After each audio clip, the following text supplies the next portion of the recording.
How's it going, everybody? This is Chad from Vintage Space, and we are go for another video. This video is a first in my new Vintage Space series. But before I do that, I do want to start off with thanking my first 7 subscribers. And if you look behind me, for every subscriber I do get, I'm going to mount a new piece of audio foam. You can see the new blue and black colors behind me. I'm slowly trying to get rid of the older one as it's fading away. So yeah, I hope to have this wall completely replaced by the end of the month. So that's the goal that I want to arrive at. Okay, so let's get started here. The vintage rocket we're going to talk about is the Scout II rocket. On the day of November 1st, 1961, the Scout II rocket named the RM-90 Blue lifted off from Cape Canaveral from Launch Pad 18A. So, I also want to just give a little specifications about this rocket. It was the largest sounding rocket of the 1960s, and it launched from Pad 18A, but they also had an 18B.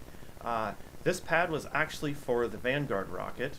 Now, this rocket is of the United States Air Force arsenal, but that did not mean that some of the payloads were indeed NASA payloads.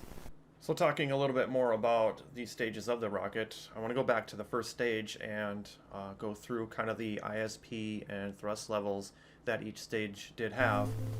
Starting with the first stage, it was 470 kilonewtons of thrust, and the ISP was 214 seconds.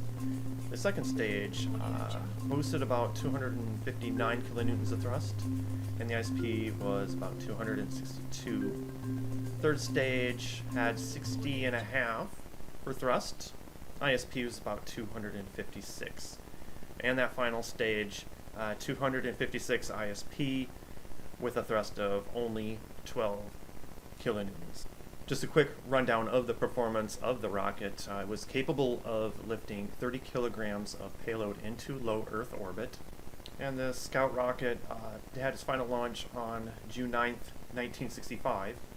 And that's probably going to do it for this video. If you want to learn more about the Scout II rocket, you can go ahead and visit my website, vintagespace.org, and there's an article about the Scout II rocket and many other eras of spaceflight launches as well, all the way up to 1973. This website is still going under construction. It's not completed fully yet, but you will find a plethora of information on it as of right now. Also, don't forget, my website also has current modern spaceflight articles as well. That deals with mostly high-profile launches that we've launched here at the Kennedy Space Center. So go ahead and check it out, and I will see you guys out on the launch pad.